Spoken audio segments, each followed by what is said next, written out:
Hi, I'm Josh, I'm Jordan, and and welcome welcome to to Anime Anime Conversations. Conversations. Uh, Okay.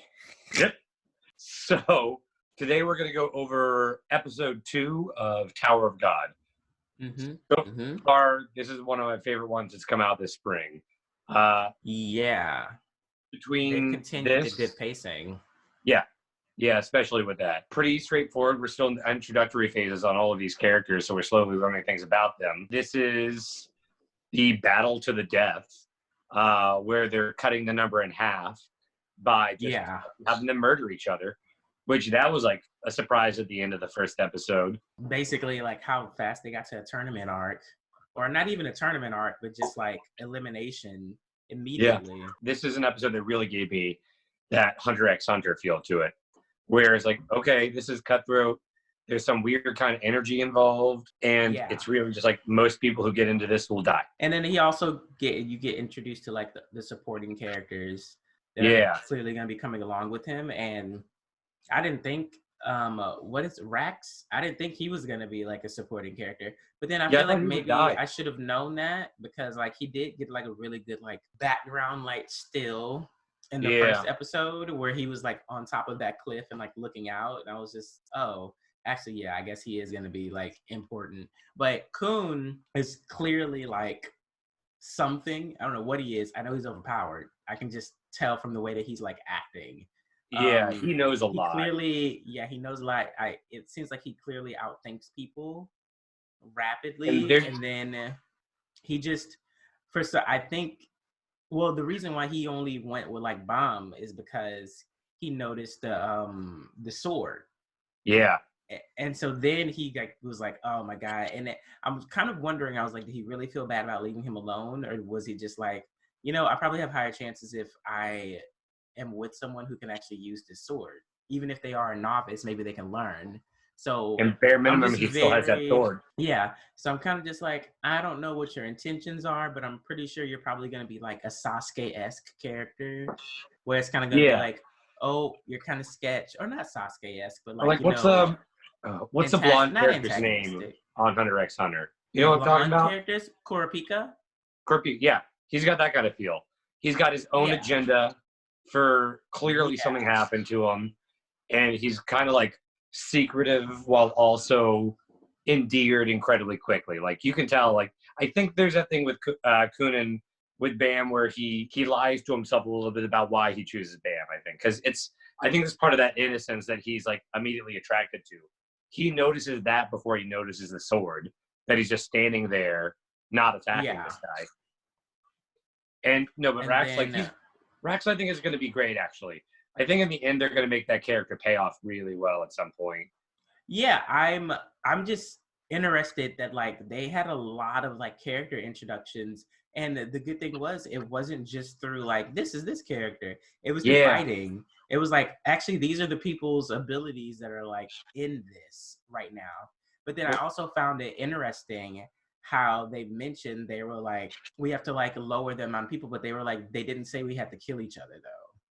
And I yeah, was like, oh, that's interesting. So I was like, maybe there was another way to get rid of people and letting them live, but immediately everyone just went straight to slaughter mode. yeah. They just automatically went into panic and did it.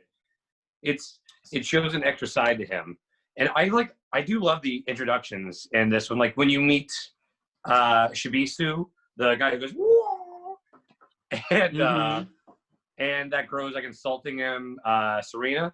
Like their whole thing of trying to push through that wall and her face getting all bloody it was hilarious. Like it was a good moment for me. I enjoyed that in the show a lot. I also like how they're like moving from test to test in the middle of every episode. So it's not like Yeah, this episode is only for this. It's kind of just like the first episode we kind of had like a what the fuck's going on, and then we moved into the next test, and then we got to the end of this test, and now we're already. Yeah, they finished this test, so I'm assuming they're gonna get to the next test in the third episode already. But like yeah. It the feels like whole it's a thing with situation like rom com almost. Or not rom com, like a uh, dramedy, whatever you call it. Where like you're getting the test is more there like to heighten the stakes for everybody, so you get this like mm-hmm. more in depth story approach. They're focusing on certain characters and it's clear, but then also like the other characters in the episode are also getting highlights, even though if they're like minor, like just random ass characters. Is like, oh, everyone has like everything has a personality here, and they don't need like the build up or the background, which makes me confident that maybe like later down the road it's going to be even better than that with like the payoff. Yes, I'm hoping. I feel like it's going to be structured because they gave Also, a I lot of love time to the literal. guy with the gun, who they literally show like, oh no, here's what it's going to be like in levels later, like this. Yeah, so they introduced the energy source, the Shisui, which is like water, which it looks like water. It kind of makes me like, it's weird because like thinking about it, I'm like, I feel like this can't be the only like energy source, especially if like there are different elements at play, or like in a lot of universes. Maybe this is this universe element, but maybe also it's like the Tower of God. And oh my God, I'm theory crafting like a motherfucker. I mean, technically, maybe there are multiple towers, and Shisui is the energy of water, and then you have like different elements. And so, what happens if they conquer this tower, but then they have to go to and there's actually something after that? Yeah, there's something after that. So I mean, there's this that's so extra. But we learned in this episode that like they don't even believe, most of the characters, they don't even believe that there's an above ground world. They're like, no, this is a recreation of like what the sky would have looked like. And stars, those aren't real. Like that's not a real thing. So I mean, they might be under the ocean. Who knows where this is actually set? All we know is that nobody who lives in this place has ever seen a real sky. Have ever seen the stars. Yeah, and they make it known. Like Bomb is like Bomb comes from underground, where it's like a dark cave, and even their real world, like they're living around the tower situation, that's underground too, I guess. Really, there is no sky. There's no sky, so it's kind of like, well, where are all these people living, and how come there's no? Like where's the sky? Why doesn't the sky exist anymore? Because they've heard stories about the sky. Yeah, but it doesn't exist in their world. So it's kind of just like, what is that? Also, they like reinforce like with Leroro, the monsters of the tower like are all the test administrators. But then when he uses his Shisui to like push everyone back, and Bomb it's just like standing there. He's like, it missed me. Do you want me to go back there? They're like, oh, he like lies to him, and he's just like, oh, well, you know, it's luck. Mistakes happen, you know. Luck is a skill too. So. And then in his head, he's like, "Oh, we've got a monster." Yeah, our first monster has appeared. Yeah, like we've got a monster. And that wall does a lot of cool stuff. And Kun even is just like, "What the fuck?" Like, how? And how did that happen? Yeah, and so it's interesting how Leroro, as opposed to like being antagonistic toward Bomb, he's kind of just like, what do you want to know? Let's play a game, blah, blah, blah. And Bomb clearly has some kind of ability because they looked at the lizard girl at the same time. They both chose her as the next one. They both chose her at the same time. And I'm like, I feel like, but does he have, like, he probably doesn't even know that that's a power. He probably has a connection to the Shinsu stuff. Because, like, he didn't get pushed back by it. He could clearly sense her abilities with it. I think they're going to push forward with that.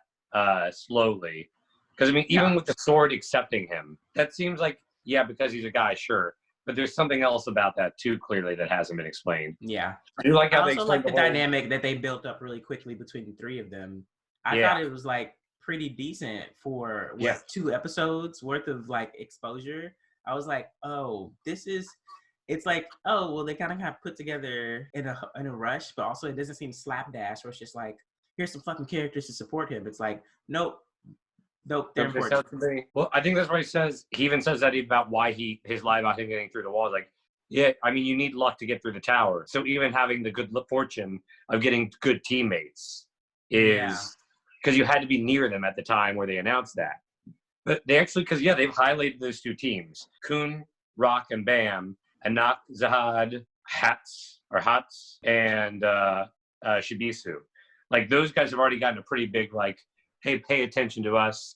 These are characters you're going to want to know about later. A good little nod to the audience about them. And, that second test, it really leads you up to the expectation that it's all going to be, you're going to get some good fights coming up. I did like learning about, like, how there's that town built around the tower, and the regulars are the invited people, whereas the irregulars are the people who, like, the regulars are chosen, and the irregulars somehow will their way into the tower. Yeah. Which is what we saw in the first episode with Bam. Him banging on the ground and it turning into those doors. Okay. Yeah. Okay. Thank you. Follow, watch, Bye. subscribe. Like, comment, subscribe. Bye.